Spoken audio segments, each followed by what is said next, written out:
Simone in a nutshell. Hi everyone, good evening. Welcome to another in the series Uniquely Me with Simone Stewart. Yes, this program is about women. It's about women, it's for women, and it's by a woman. So what are we talking about this evening?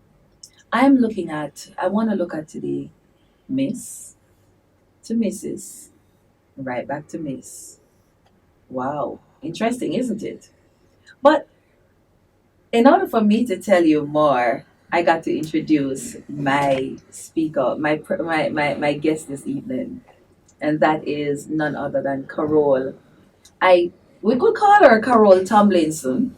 We could call her Carole Fisher, but I think I'll allow her to tell us who she really is. So, hi Carole. Hi, Simone. Thank you so much for coming, girl. We My go way pleasure. back. Oh, yes, yes, yes. Such a pleasure to have you. It's good to be here. All right. So, Carole, tell us a little about you. Hmm. Okay, so interestingly, you said you allow for me to say who I am. Mm-hmm. So, I am Carole Pauline Fisher. Years ago, I was Carole Pauline Fisher Tomlinson. I choose now to go by Carole O. Fisher. And given the prelude, you understand that I was single and married, and I'm single again. At the time of the separation, it was something of a war within me. Do I go back to my dad's name, or do I stay with the man who I was with, who I'm no longer with? Do I stay with that name? After much back and forth about independence and identity, Wow. I chose on the ground of identity. So I'm Carole Fisher because my dad never leaves, and my eternal father never leaves, and my earthly father never leaves. So we are at Carole Fisher. Well, I'm liking that. But just before we jump all around there, let's talk about what was life like before when you were daddy's girl. Okay, so once you said before, everything goes to me being a nerd. Yeah, yeah.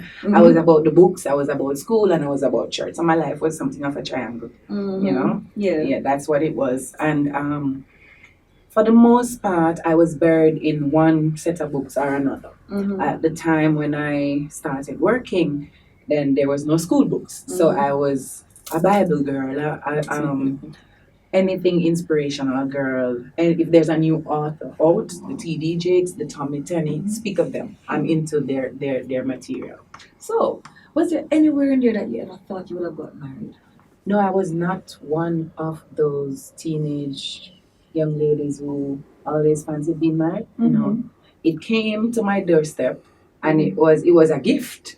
At the time. It wasn't something that I was pursuing mentally, or I just wasn't the girl who was thinking marriage. I was thinking professional, and I was thinking church, and I guess after a while, if you've been in church for a number of years and you're actively involved, then the elders and the mothers begin to ask you about marriage. But I was wondering, there I was really wondering about that because we know that after a while, you're asked, what's happening there? What was life like being married?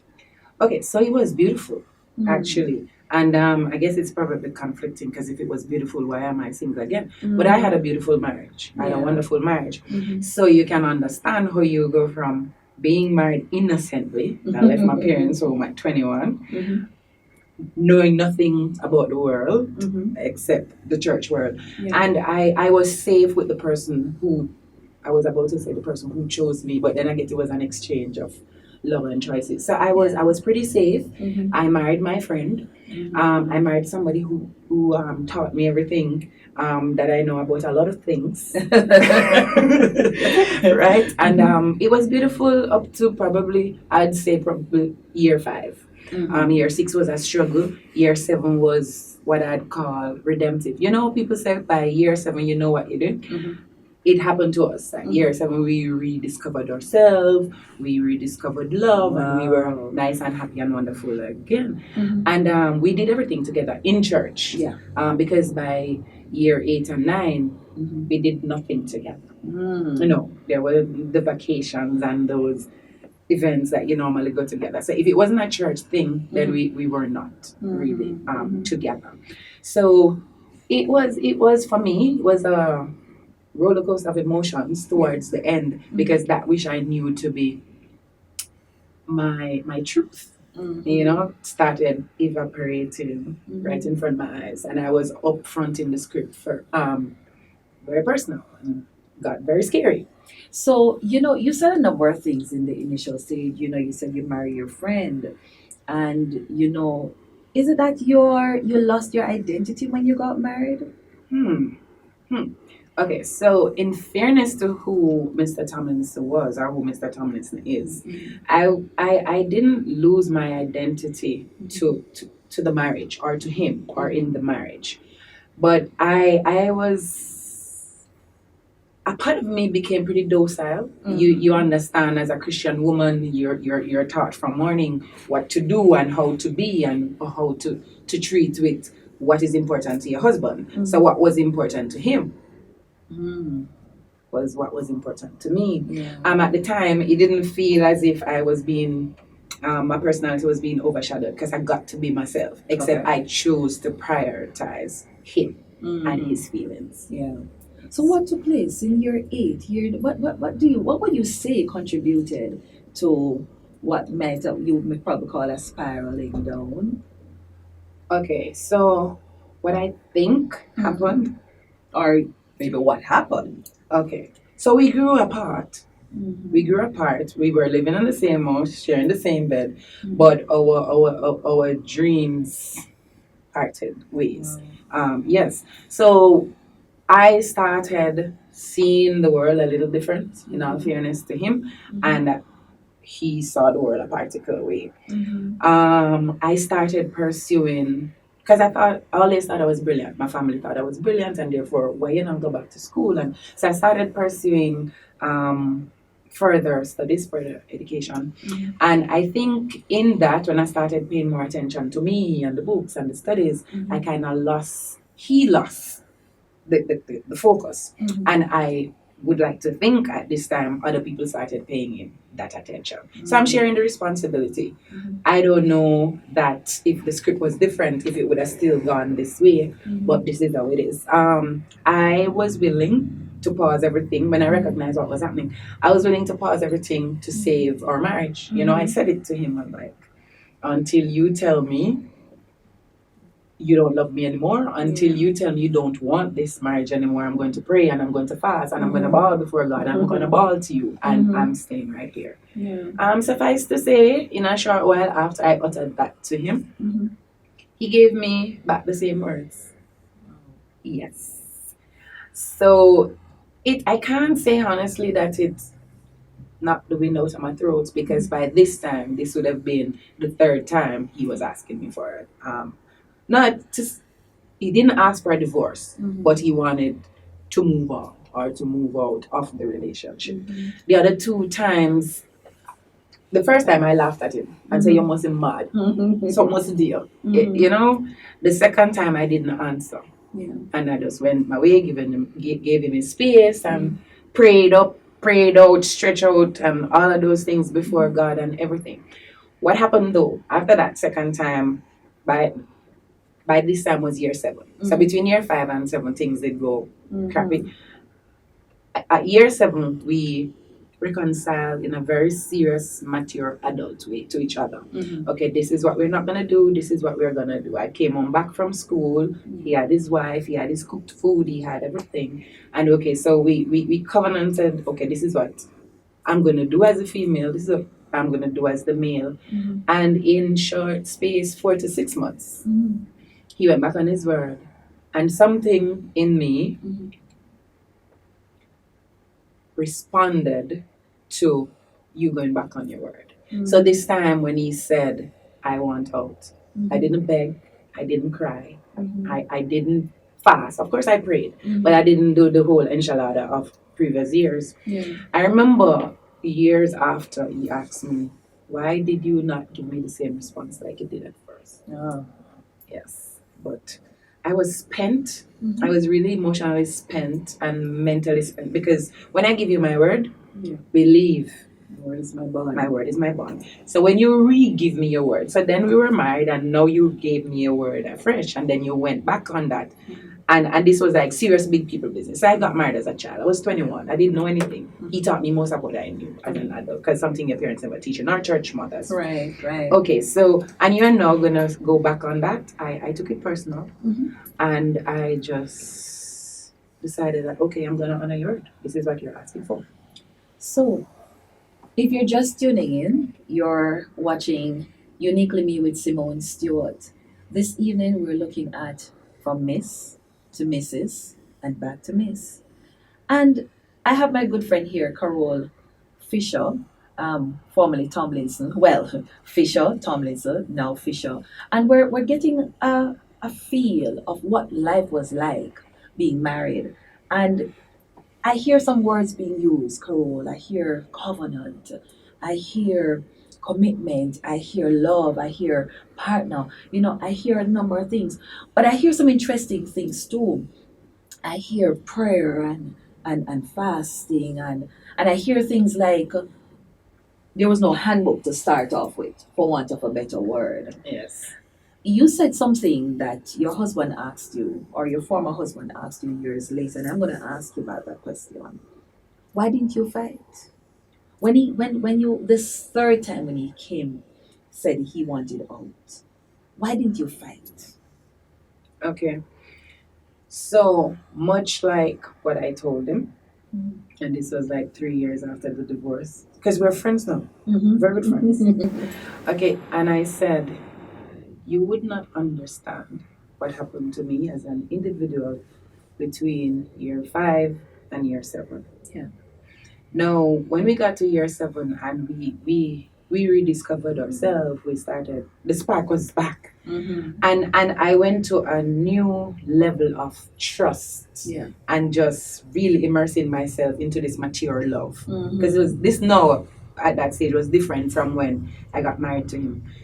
And so when he gave me his word and how we spoke and the decisions that we took, to go back on that, did us, I'm gonna say, a stabbing, a killing. A part of me died. Wow. Yes, a part of me literally died when the whole matter of infidelity came up. Because it's not that you couldn't, not that I couldn't forgive, because I was willing to, but it was the disrespect that came with how we said it the third time. I do not love you anymore. Wow. I do not want this marriage anymore. We've grown too far apart. You want different things in life, and I want different things in life. I thought we wanted each other, and I thought we wanted God to be glorified in the marriage, regardless of everything. So those heavy, what I'd call loaded statements, I don't know if I could come back, but not in that short time. I was done. You killed me. Yes. Carole, you're saying some things which I'm sure a lot of our women worldwide that are watching can identify. Because funny enough, you're not the only person that I've heard. I've had a number of my friends saying, and the truth is I've heard it both ways, both male and female saying that, their partner has said to them, I don't love you anymore. And I don't want you anymore. Well, I think I don't love you anymore is fickle, because, we don't always feel like we love. But to say you don't want me, How did you handle when you heard those words? I know I heard you said, something inside you died, but did you turn to counseling? What did you do? Okay, so it's important. I'm gonna tell you that I did not cry. Yes, because I cried the first time. I cried the second time. This time I didn't cry because I think I was probably in shock. I did seek for counseling. I did ask, request, supplicate. Yes. Maybe we should try counseling. Carole, I already told you. No, this gentleman is a quiet guy, wonderful human being. Treat people lovely. Yeah. I always say that I think of all the persons in the world that he knows, I got the worst treatment. But when he said he didn't want to do something, he didn't want to do something. So he wasn't interested in counseling. I remember a friend of mine, he lives in Canada now. Peter said, Carole, even if he has decided that he's not going to counseling, it is important for you to go to counseling. So yes, I went to counseling for myself because my life changed. Yes. In the first 2 weeks, even though I didn't cry, In the first 2 weeks of him saying that and making it final, Mm-hmm. everything froze. Wow. Yes. So when I woke up, and I can't even say I woke up because I stopped sleeping for a while. Mm-hmm. My brain was constantly turning over, my heart was constantly just breaking, and everything was just a sham. Yeah. I was walking on my feet, but Yeah. everything up here so was just mixed up. My heart over where my kidney should be, my kidney over where my liver should be, my brain over where my sinuses should be. It was just messy. I didn't want to get up out of the bed because this was my adult life. I left my parents' home as a child. Mm-hmm. Yeah, I was 21. I was innocent. Yeah. I met him at 19. Mm-hmm. Everything about adult life I did with him. Yeah. I couldn't see life without him. Mm. So when I woke up, I didn't want to get up because everything seemed like it was fading around me. My very strength was betraying me. I wake up in the morning, literally couldn't find strength in my legs to get off the bed. I would turn and I would pull the sheet, and that's when I'll be ready to sleep when it's time for work, because I wouldn't be sleeping at nights. Mm-hmm. It took me 2 weeks to realize that this wasn't normal Mm. because I was getting kind of weak and just tired, and I was doing this first 2 weeks by myself. Yeah. That's So, the Carole I know hmm seemed to have catapult after that. And so the thing is, we never got to talk what really happened after that. And I'm happy for this time now. How did you pick yourself up? How did you get everything back into where it should be? Pick yourself up and say, okay, it's time to hit the road. Okay, so after the 2 weeks when I realized I wasn't going anywhere and decided I need to go speak to the counselor, Mm-hmm. and then also because I was feeling so weak, I went to my doctor. Yeah. She gave me Xanax.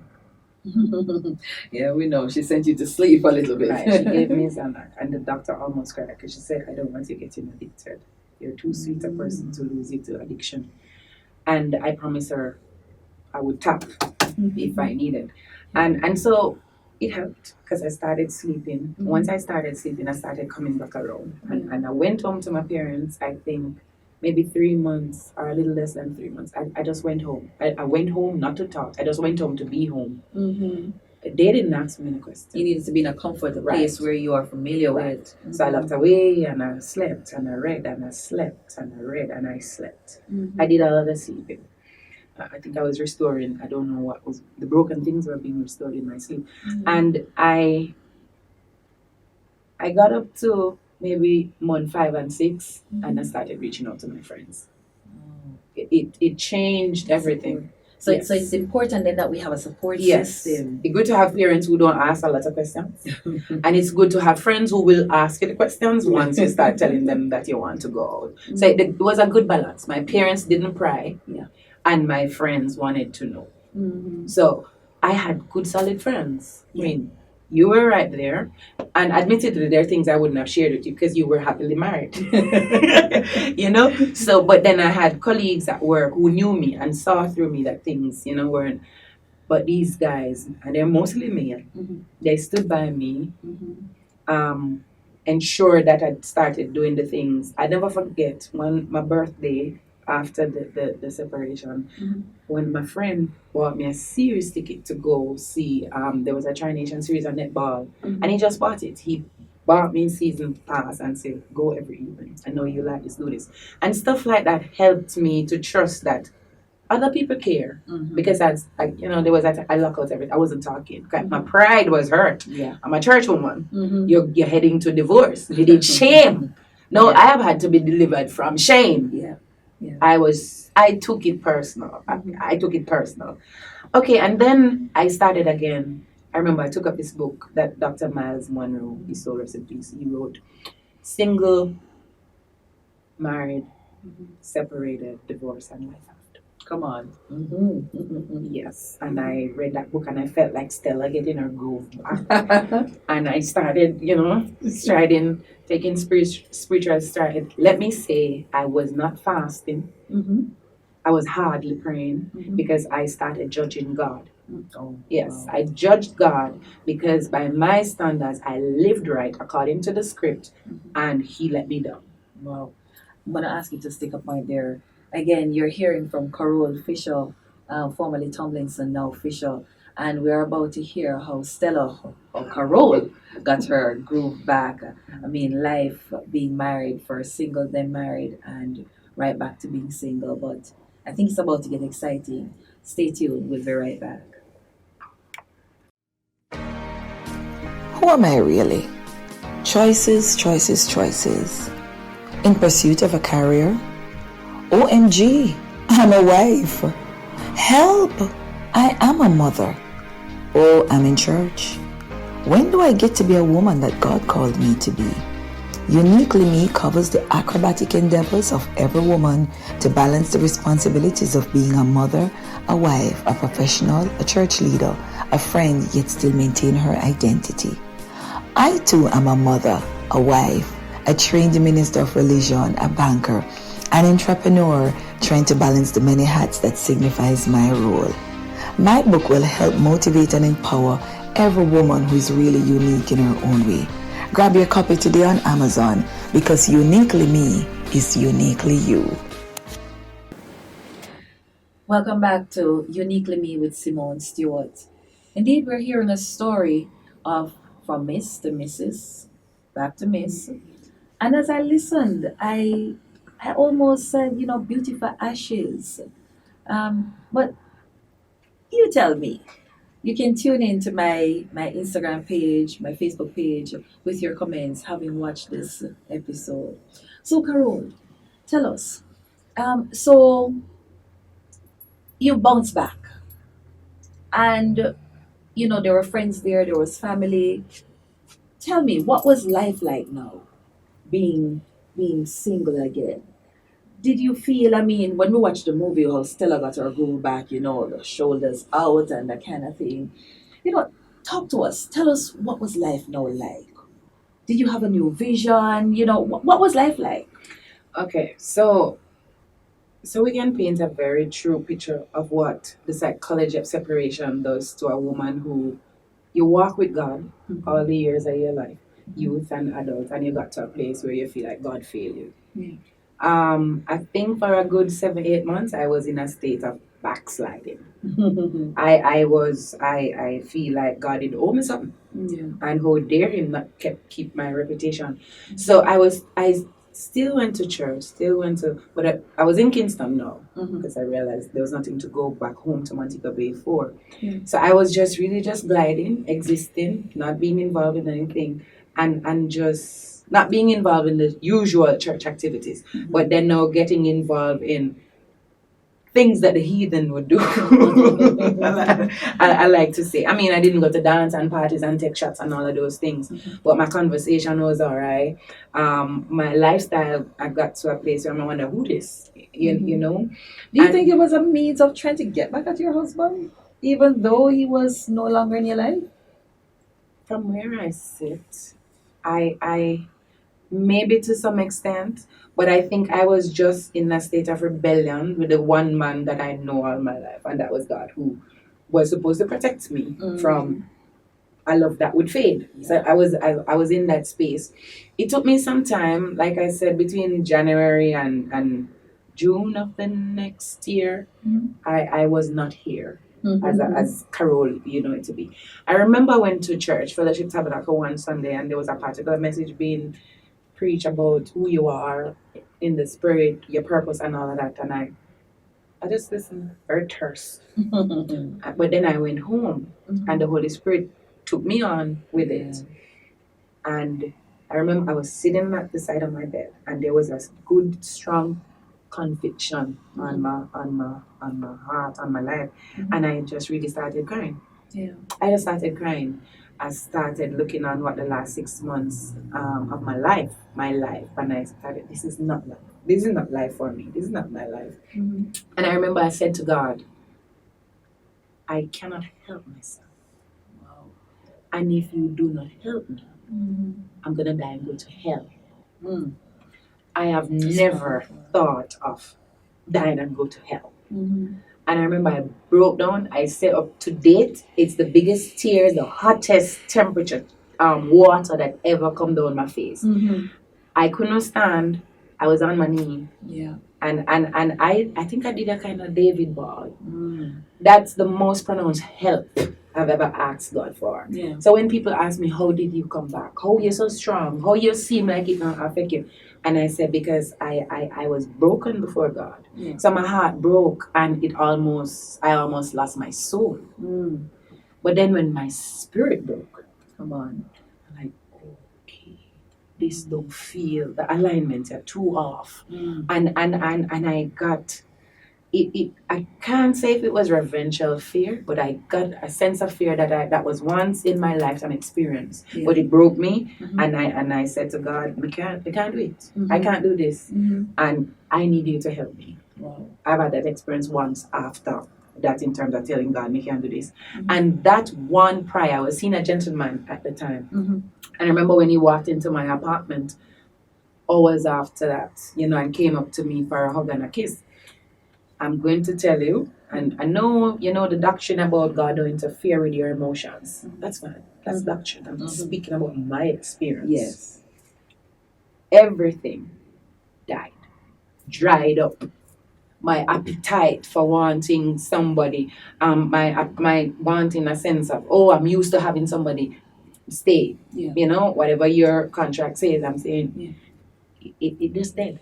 Mm. And that's my experience. I know what the theologians say. I know God don't mess with the emotion. I know God say. And I asked him to help me do what he needs to do so I can be saved. Yeah. And he did it. Just that. So I always say to people, when people say I cannot help myself, Mm-hmm. I take it very personal. Yeah. Even if you get to the place that you cannot help yourself, so ask God, because he's going to help you. Yeah. I feel like God stretched down with him that same right hand and snatched me out of a world that I really didn't belong in the first place. And I was going to be a casualty of what? Disappointment, unforgiveness, and all this. By this time, I had him and the lady who he was now seeing, and I was very unforgiving about stuff. And then the Holy Spirit taught me, well, you gotta let these things go. And it was a miracle, because it didn't take another day. In the moment when I asked the Lord to help me, and in the time when I'm saying, okay, this is what you're gonna have to do, this is what you're gonna have to do.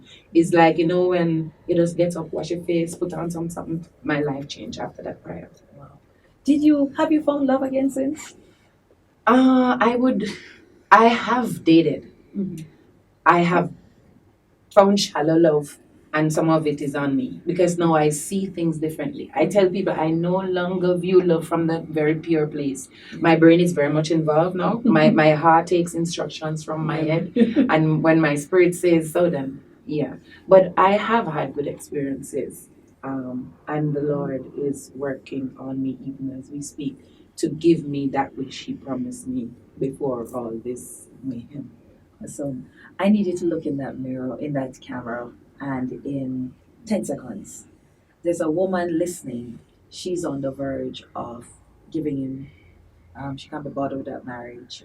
Or she has, just like you, her husband decided he's walking away, and she's wondering what to do. She's in that dark place. I want you to minister to her in 5 seconds. Okay, so I say to every woman who gets to this place, make sure you try everything to make your marriage work. Make sure that if it goes to the judge to sign an absolute, it's not on you.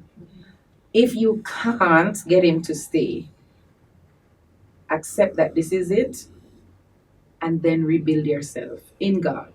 Yes, you're going to be angry, you're going to be bitter, you're going to be disappointed. Shame might find you like it found me. But you have to dig deep and know that God is love. God remains constant. He never leaves. I said to people, God never leaves. Know this. God never leaves. Just open your mouth, speak to Him. Tell Him exactly what you're feeling, and trust that His love will carry you. And it's going to be okay. I like to tell people, yes, it's rough right now, but God is faithful. And He's redemptive, and He likes to turn things around. He has turned things around for me, and He'll do it for you. He loves you just as much as he loves me. He's right there. He's on the job for you. Carole, thank you so much. It was such a pleasure. Thank you so much. Thank you too, Simone. Thank you for tuning in. You've been watching Uniquely Me with Simone Stewart. Remember, get a copy of my book on Amazon and stay tuned. We come every Saturday and we do a repeat in the week. Looking forward to hearing from you. If you want to be, you want to come on my show, you can reach 856-5769. Send me a WhatsApp. I'm only too happy to share your story. Remember, Uniquely Me is uniquely you. Thank you.